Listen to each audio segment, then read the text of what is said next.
So this time we chose to go to an unfamiliar neighborhood. However, Yuri took a left instead of right for some reason and ended up in an unfamiliar neighborhood. Realizing she made an error in direction, Yuri turned around and headed toward Josh's house. So, we're actually gonna have to enter the house in front. Yuri, you're really determined to do something? I honestly have no idea what, ... but that doesn't matter. I can guarantee the best action you can take right now, that'd be to turn around, exit this building, and go to Josh's house. We are actually gonna go upstairs, ... but Yuri just couldn't do it. If she ran into Josh, what would she tell him? Everybody disappeared and I wanted to ask you if you know what's going on? He would think she's insane. Anybody would, ... Or maybe she is. Did Yuri really believe all her classmates mysteriously blinked out of existence in a single moment for no reason at all? As Yuri pondered this, she began noticing other strange observations. Why are there only 2 classrooms in the entire school? Yeah, that's kind of weird. How come all the windows emit a static white glow? As she thought over all the things in this world that just didn't make sense, Yuri came to the obvious conclusion. I must be dreaming, she assured. Yuri was so relieved to finally find an answer. She still had her friends, her literature club, and she wasn't crazy after all. If she were to wake up soon, she ought to enjoy this dream while it was still lucid. Oh, we got rain. And thus, she imagined herself observing a world through the window on a rainy day, along with a book for her to quietly read. This was one of Yuri's favorite things to do. The only thing that's missing is... tea, of course. Yuri imagined herself drinking a warm cup of tea while enjoying her book. This was great. Yet, Yuri marveled at how she has not woken up yet. Why was she staying asleep for so long? And then perhaps the strangest question of all entered Yuri's mind. Once she was amazed she hasn't asked herself sooner. Why is there a voice in my head narrating everything I do and think?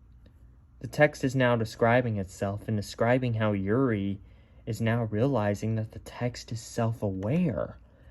Yuri thought that all of this was very strange. Did this text speak to everyone in their dreams? But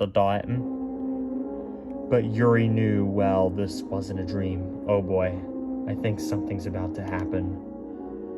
She was awake as she's ever been. But how? Didn't she alter reality just a moment ago? No, this must be a dream. Yuri is in control. She will prove that she's in control. And thus, Yuri gently closed her eyes.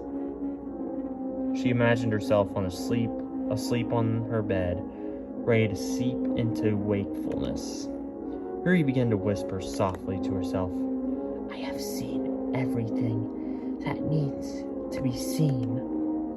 This dream has satisfied me. Let it be over. I want to see my friends. I want to go to school and continue my normal life. That is all that I want. I will soon awaken and be okay. Everything will be fine. I will be fine. Yuri opened her eyes.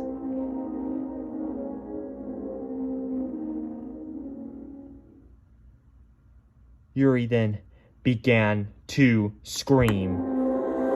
Oh, wake up, please! Whoa, what's happening? What? Someone tell me, whoa. And then everything went black.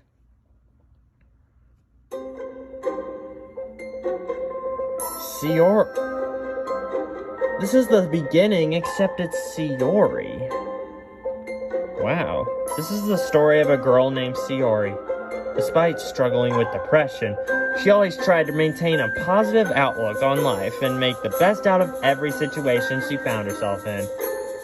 Today, Yuri was heading towards the club room after school to meet with her friends at the literature club.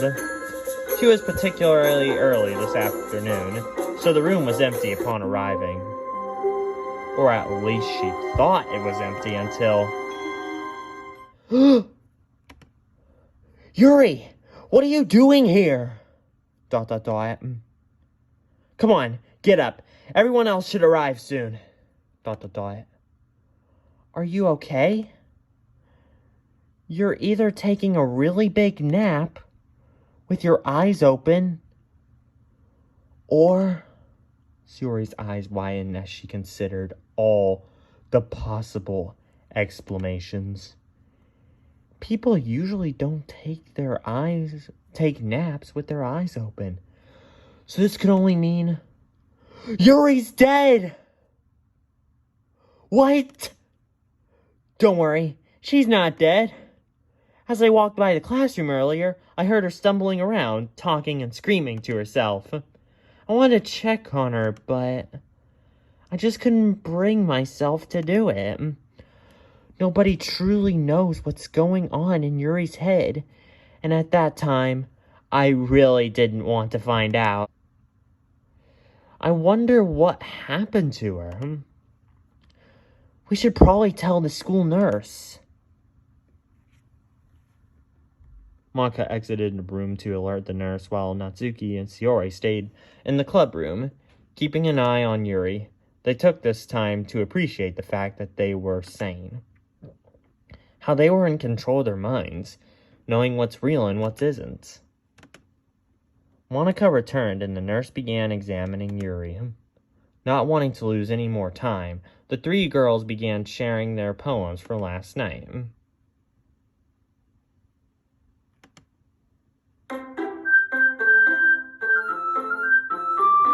So that's all the endings to the Yuri parable. I really like this mod. It is really great, and I like how it makes all those like unexpected turns and how there's so many endings to this. This is actually really cool. I do not regret downloading this one bit. These 570 megabytes of downloading were all worth it. Let me just tell you that right now. So that was the Yuri parable. Hope you liked it. God bless you all. Have a great day.